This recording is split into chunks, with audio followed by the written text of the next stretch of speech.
BGSU Cohort 5, Team Smith et al. Presents a conversation about making those who are invisible, visible.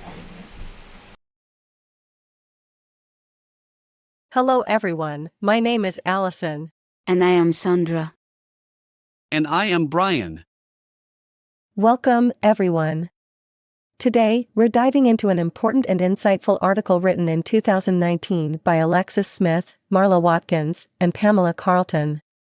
Their work explores the career experiences of Black women in executive roles, shedding light on the unique and often paradoxical challenges they face as they navigate professional spaces.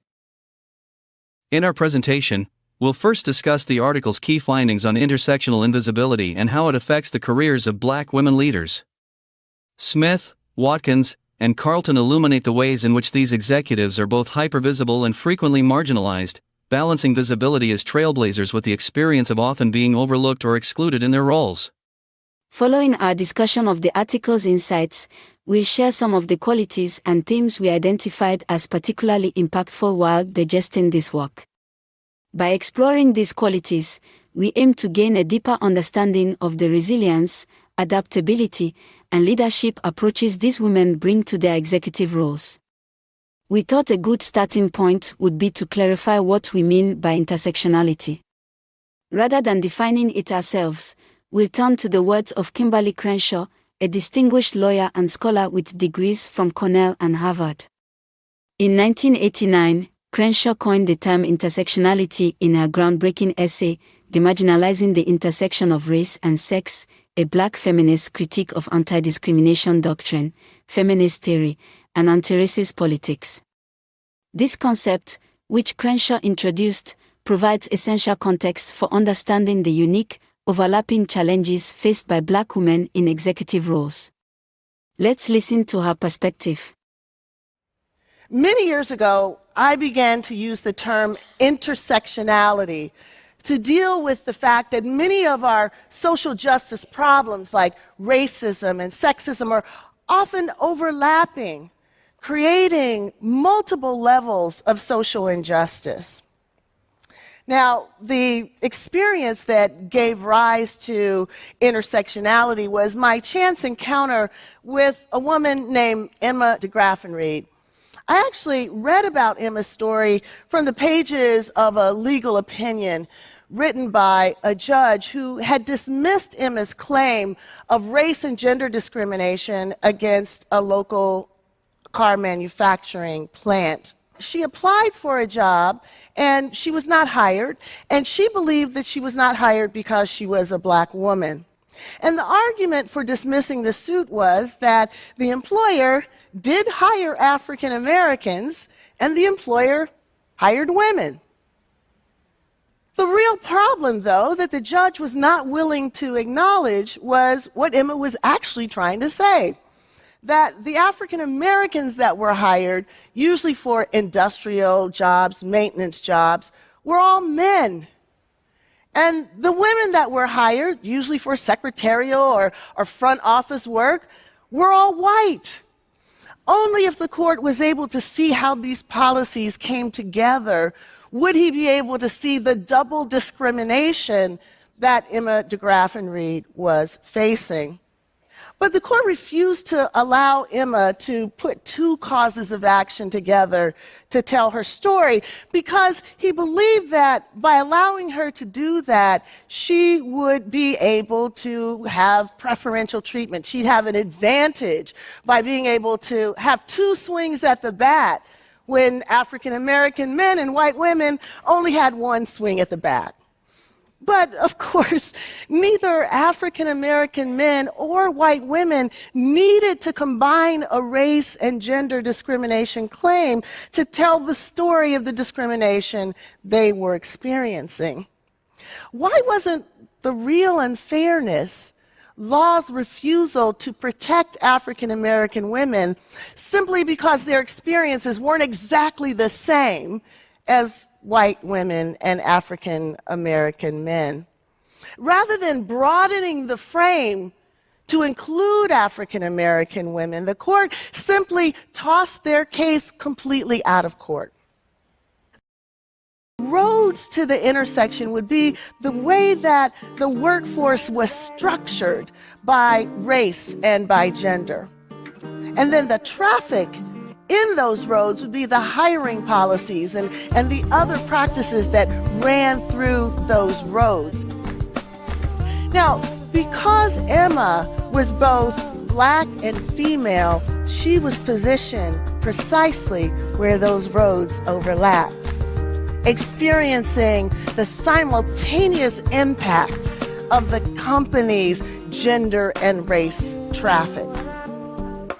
The law was like that ambulance that shows up and is ready to treat Emma only if it can be shown that she was harmed on the race road or on the gender road, but not where those roads intersected. This study goes beyond comparing oppression and focuses instead on the unique experiences of Black women at work. It dives into the concept of intersectional invisibility, where those with multiple marginalized identities are often less visible in professional spaces. Black women are overlooked because they don't fit traditional racial or gender stereotypes. In fact, research has shown that people have difficulty recalling Black women's faces, which underscores how their presence can be easily dismissed. This invisibility complicates efforts to include and recognize the contributions of Black women. Interestingly, this invisibility isn't always limiting. Some argue it can offer a sense of agency, allowing Black women to assert authority or operate outside of typical expectations. However, research on how Black women perceive and experience their own invisibility is limited, and this study helps fill that gap by exploring their strategies to overcome these challenges. The study draws insights from interviews with Black women executives, primarily sourced from a professional organization for Black executives. Purposeful sampling focused on reducing variation, allowing a closer look at distinct experiences. Through these interviews, participants discussed their career histories, promotions, job stability, reinventions, demotions, and even retirement.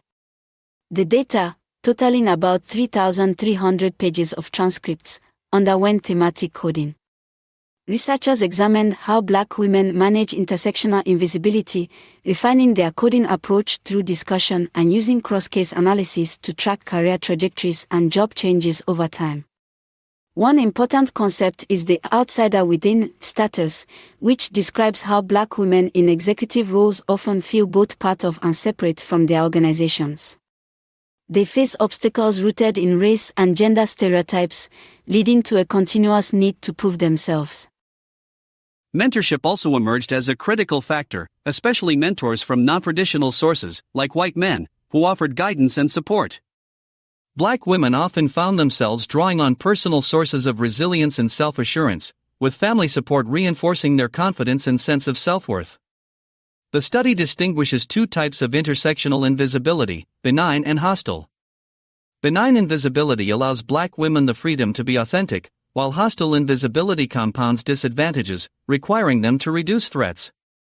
Participants experienced both forms, constantly balancing their impacts. To manage these challenges, Black women executives adopted several agentic visibility tactics. They used high-visibility assignments to build credibility and defy stereotypes. They practiced bold autonomy, asserting control over their careers and making strong statements about their paths. They also strategically deployed invisibility, using it to avoid potential mistreatment. Their career trajectories varied. While most participants moved upward, some encountered career plateaus, reinventions, or even downward shifts. Those who reinvented themselves often did so to align with personal values and find fulfillment beyond traditional career paths. This research ultimately developed a theoretical model that highlights the dual effects of intersectional invisibility. It shows how benign invisibility can support authenticity, while hostile invisibility requires strategies to reduce perceived threats. This model offers a valuable lens for understanding how intersectional identities shape career experiences. The study has significant implications for future research and practice. It suggests that positive distinctiveness can improve well-being for those with marginalized identities, and that developing visibility strategies can help combat intersectional invisibility. However, it's worth noting the study's limitations. While the sample size was larger than previous studies, the focus on senior executives means that the findings might not be fully applicable to other groups. So, what are the practical implications? Building self-confidence and securing organizational support are crucial for Black women's advancement. Mentors and sponsors should also be aware of the unique challenges faced by Black women in executive roles to provide more effective guidance. Now, as we wrap up, we'd like to pose a few questions to reflect on. First, what strategies do you think might help mitigate the effects of intersectional invisibility? Second, how might benign invisibility support authenticity? And finally, how do mentors contribute to the advancement of Black women in executive positions? That article was pretty interesting, wasn't it? Now, let's spend some time talking about the approach that the research team took when performing their work. The purpose of this study is to dive deeply into the complex, lived experiences of Black women in senior corporate roles, examining how their intersecting marginalized identities impact their career progression. By exploring these experiences, the researchers aim to reveal how intersectional invisibility shapes the way Black women perceive and experience their workplaces. These women often don't fit the typical image associated with either their gender or racial groups, which can lead to a unique type of invisibility, one that's paradoxical in nature, as they can be seen as both benign and hostile. This study didn't stop at identifying the challenges, though. After their initial analysis, the researchers developed a theoretical model to explain this paradox, focusing on what they call the outsider within status that many Black women at the executive level occupy. In other words, these women may be part of the organization but remain somewhat on the outside due to their distinct identities. Importantly, the study also sheds light on the strategies that these women adopt to overcome the barriers of invisibility. The research highlights how Black women in executive positions work to gain credible visibility, which is essential for their career advancement, by skillfully navigating both the advantages and challenges posed by their outsider status. This understanding gives us valuable insight into how they manage their unique positions within the corporate world. The main research question driving this study is, how does intersectional invisibility influence the perceptions and experiences of Black women in senior-level positions within organizations? To delve even deeper, the researchers posed two additional questions. In what ways do executive Black women manage the challenges of being simultaneously visible and invisible? And what strategies have they developed to advance their careers in the face of these unique challenges? These questions help to uncover both the barriers these women face and the resilience and tactics they employ to succeed. The researchers used a grounded theory approach for this study, as their goal was to build new theory from the data in a previously understudied area. Grounded theory was fitting because it involves an iterative process of data collection and analysis, allowing the researchers to explore complex dynamics as they unfolded. Interestingly, while grounded theory was the primary method, some elements of a phenomenological approach are also visible. By focusing on the lived experiences of Black women executives, gathering detailed personal accounts through in-depth interviews, and seeking to understand the deeper perceptions and meanings behind these experiences, the researchers captured rich, first-hand insights. However, it's important to note that a formal phenomenological framework wasn't explicitly applied here. Instead, it served as a complementary lens to enrich the grounded theory approach. For this study, the researchers aimed to capture the distinct experiences of Black women who have achieved high-level success in the corporate world, specifically those who sit at the intersection of being Black, female, and in executive roles. To ensure the sample met these criteria, they established specific requirements for participation. Each participant needed to be a senior-level Black manager or executive within 3 levels of the CEO in a Fortune 1000 or Global 500 corporation, or an equivalent organization with annual revenues of at least $1.2 billion. Serve on the board of directors for a Fortune 1000 or Global 500 corporation, or equivalent. Hold a senior-level role at a professional services firm, or a comparable position. Be a recognized Black thought leader or a senior-level academic, such as a university president or dean. The researchers primarily sourced participants from an affinity-based professional organization for Black women, and additional participants were recruited through the interviewer's own professional and social networks.